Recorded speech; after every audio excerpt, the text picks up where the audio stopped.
వినయముతో నుండా మాకు నేర్పుమయా, కృషి చేసే సేవకుడా మమ్ము మలచుమయా.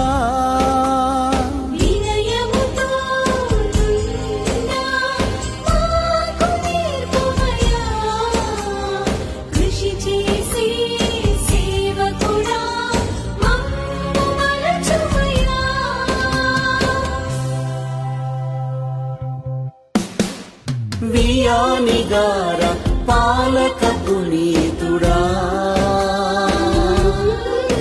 నీకే మా హృదయపూర్వక వందనం. వియానిగార పాలక పునీతుడా.